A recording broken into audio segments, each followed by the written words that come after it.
Welcome to Maritime, Pakistan, your gateway to the fascinating world of oceans and the opportunities they present to every one of us. Our goal is to explore the shared heritage of the seas and oceans to achieve global prosperity. Today's discussion explores the book The Sea in History, The Ancient World. Our discussion will focus on the 24th chapter, the consumption of salted fish in the Roman Empire. So let's jump right in and uncover the really surprising truth behind Rome's massive, absolutely booming salted fish industry. Okay, let's kick things off by looking at the downright terrible reputation of ancient Roman fish sauce. Famous writers back then described this absolute staple of the Roman diet, known as garum, in some seriously harsh terms. You had Seneca calling it the costly extract of poisonous fish, and Pliny the Elder straight up referring to it as liquor from putrefaction. Yikes, right? Even modern historians have sometimes characterized it as this putrid, rotting sludge. But is that actually a fair assessment? Let's find out. Section 1. The Ancient Seafood Dilemma. To really figure out why the Romans were eating something with such a famously gross reputation, we first have to understand the immense daily nightmare of dealing with ancient seafood. Look, without modern refrigeration, moving fish around meant fighting a completely losing battle against what scientists call SSOs, or specific spoilage organisms. These are the microbes that cause fish to go bad incredibly quickly the moment they're caught. In the ancient Mediterranean world, you basically had three choices: eat the fish right there on the boat, somehow keep it alive while traveling, or invent a scientific way to stop these SSOs dead in their tracks. And here's exactly how they pulled it off. The Roman agricultural writer Columella documented their ultimate solution, and it was salt.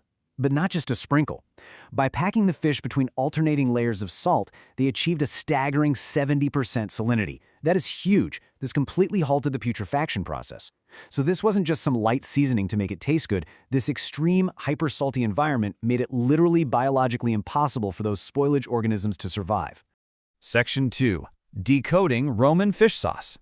Now, what's super fascinating is how they took all the leftover parts from that basic salting process we just talked about and totally elevated them into complex, highly prized culinary sauces. Let's quickly break down the four main types you'd find on the market. At the very top tier, the luxury level, was garum. Pliny actually noted the best garum looked a lot like old honey wine. Then you had muria, which was basically a salty brine solution. Next up was liquamen, a more generic term for liquid sauce that eventually just became interchangeable with garum. And finally, hallec. This was the unstrained secondary residue, basically a budget-friendly fish paste for the everyday masses. The craziest part? We actually still have the recipe. A 10th century Greek agricultural manual called the Geoponica lays out the exact steps. First, you take 1 part fish and mix it with 8 parts salt. Think about that ratio for a second. Then, you leave that whole mixture out to ferment in the blazing hot sun for up to 3 months. Finally, you drain off the liquid, that's your garum, and the leftover paste becomes your hallec. The absolute key takeaway here is that massive 8-to-1 salt ratio. That is what guarantees absolutely nothing actually rots.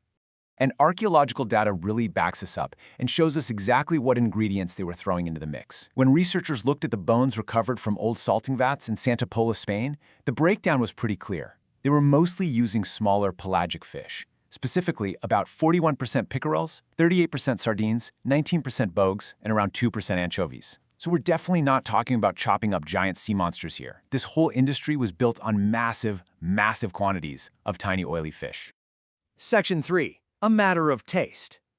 So this brings us to the million-dollar question. Did this stuff actually taste any good, or were people just choking it down out of necessity?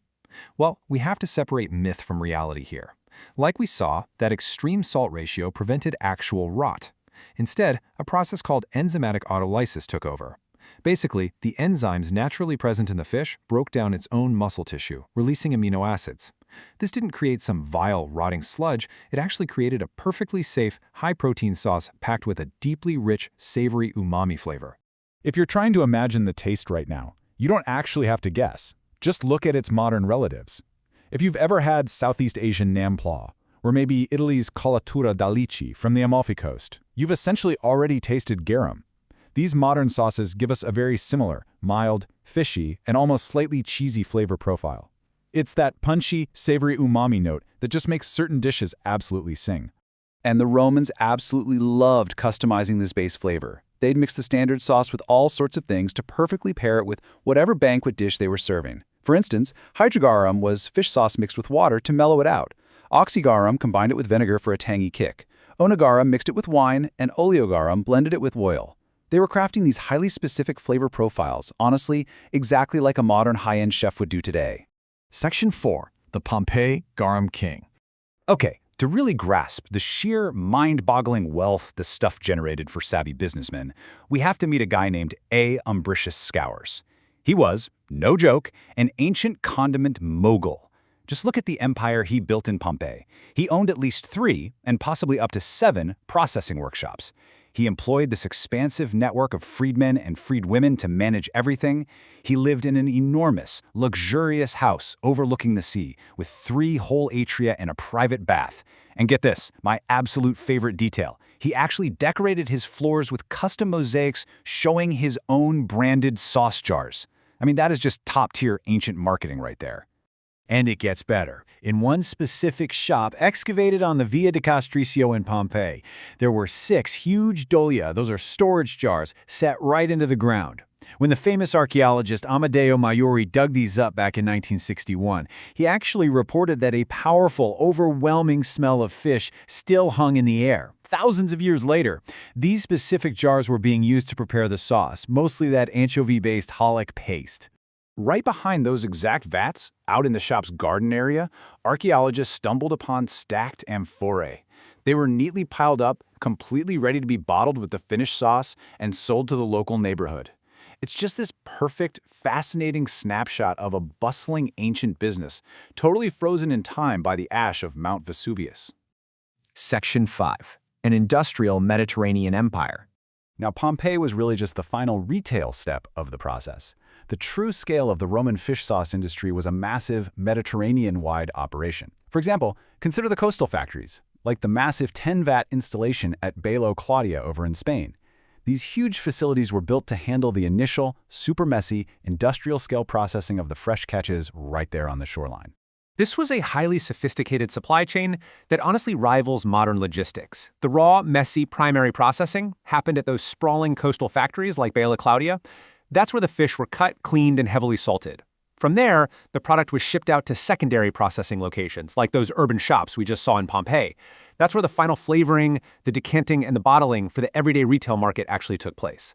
If you want proof of the massive everyday demand for this product, just think about this number, 1,140. Archaeologists excavating just a single sewer in Herculaneum pulled out an absolutely astounding 1,140 liters of waste. And this waste was completely packed with the bones of anchovies, sardines, and mackerel, the exact leftovers from eating these fish sauces. It was a total staple of the daily diet, loved by everyone from the poorest everyday citizens right up to the wealthiest emperors. So, it turns out garum wasn't some disgusting ancient mistake at all. It was an absolute industrial marvel of food science and logistics. Which really leaves us with a fascinating thought. What other ancient delicacies might form the hidden, flavorful foundations of the foods we love today? We hope that you liked today's video. Please share your comments and subscribe to explore other similar opportunities. Post your questions in the comments section for future videos.